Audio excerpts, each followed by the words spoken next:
તો નાણામંત્રી કનુ દેસાઈ દ્વારા જે બજેટ રજૂ કરવામાં આવ્યું છે તેના પર મુખ્યમંત્રી ભૂપેન્દ્ર પટેલની પ્રતિક્રિયા સામે આવી છે. તેમણે શું કહ્યું તે સાંભળીએ. વડાપ્રધાન શ્રી નરેન્દ્રભાઈ મોદી સાહેબના નેતૃત્વમાં રિફોર્મ એક્ટ પર સવાર 3 કર્તવ્ય આધારિત બજેટ તાજેતરમાં કેન્દ્ર સરકારે રજૂ કર્યું છે. ગુજરાત વડાપ્રધાનશ્રીના દરેક સંકલ્પોને સાકાર કરવામાં, તેમના જ દિશા દર્શનમાં અવિરત વિકાસથી અગ્રેસર રહેતું રાજ્ય છે. અડગ વિશ્વાસ, અવિરત વિકાસની પ્રતિબદ્ધતા સાથેનું ગુજરાતનું બજેટ આજે નાણામંત્રી શ્રી કનુભાઈ દેસાઈએ વિધાનસભામાં રજૂ કર્યું છે. આ બજેટ કોઈ પણ નવા કરવેરાનું ભારણ નાખ્યા વગર રાજ્યની અવિરત વિકાસ યાત્રાને જનકલ્યાણના અડગ વિશ્વાસથી આગળ ધપાવનારું છે.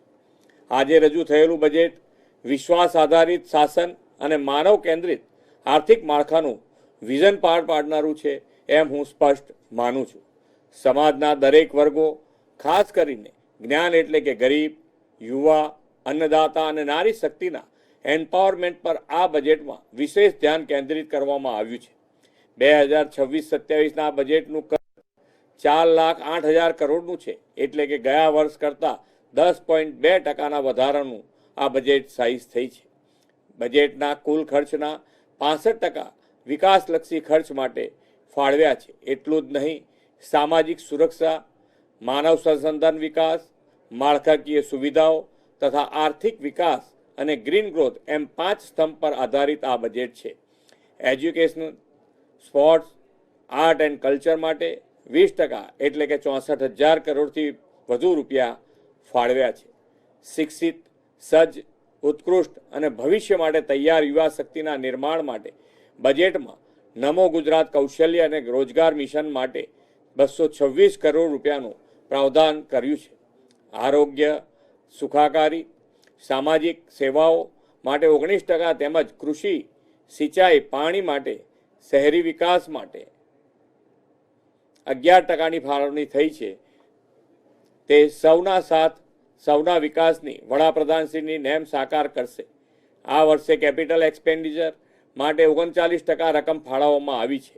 તેનાથી સતત, અવિરત અને ગતિશીલ વિકાસની ગતિ પ્રુડન્ટ ફાઇનાન્શિયલ મેનેજમેન્ટને કારણે વધુ તીવ્ર બનશે.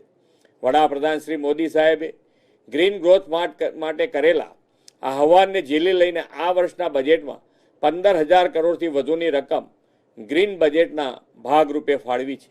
શ્રી મોદી સાહેબના આગવા વિઝનના કારણે આજે ગુજરાત ગ્લોબલ ટુરિઝમ મેપ પર ચમક્યું છે.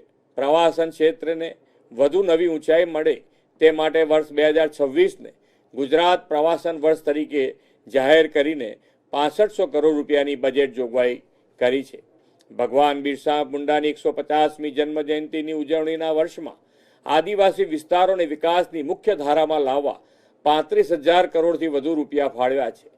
4 આદિવાસી જિલ્લાઓના 18 તાલુકાના 51,480 હેક્ટર વિસ્તારમાં ઉદ્વહન સિંચાઈ યોજનાનું આયોજન પણ કરવામાં આવ્યું છે.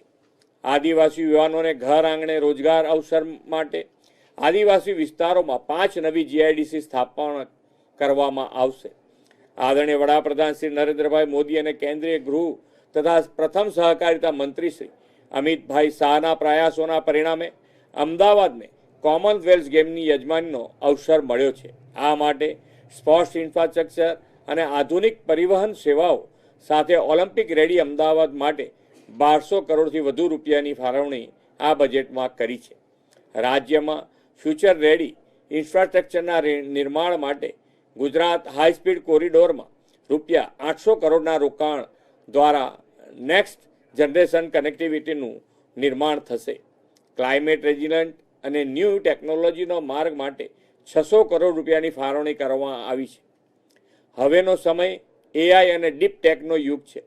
ગુજરાતને એઆઈ અને ડિજિટલ ગવર્નન્સના ઇનિશિયેટિવના અગ્રેસર રાખવા 850 કરોડથી વધુની રકમ ફાળવી છે અને ડેટા ફ્યુઝન સેન્ટર તથા સેન્ટર ઓફ એક્સેલન્સની જાહેરાત કરી છે. રાજ્ય સરકારે 6 રિજિયનલ ઇકોનોમી માસ્ટર પ્લાનથી સંતુલિત આર્થિક વિકાસની નેમ રાખી છે. તે માટે લગભગ 7,000 કરોડ રૂપિયા ફાળવ્યા છે અને વિકસિત ગુજરાત 2047નો માર્ગ વધુ ઉજ્જવળ બનાવ્યો છે. આપણે વડાપ્રધાનશ્રીની પ્રેરણા અને માર્ગદર્શનમાં સોમનાથ સ્વાભિમાન પર્વની ગૌરવમય ઉજવણી કરી રહ્યા છે. આ સ્વાભિમાન પર્વ સાથે પ્રત્યેક ગુજરાતી ગુજરાતના ગતિમાન વિકાસનું ગર્વ લઈ શકે તેવું સર્વસમાવેશી બજેટ આપવા માટે નાણામંત્રી શ્રી કનુભાઈ દેસાઈ અને તેમની સમગ્ર ટીમને અભિનંદન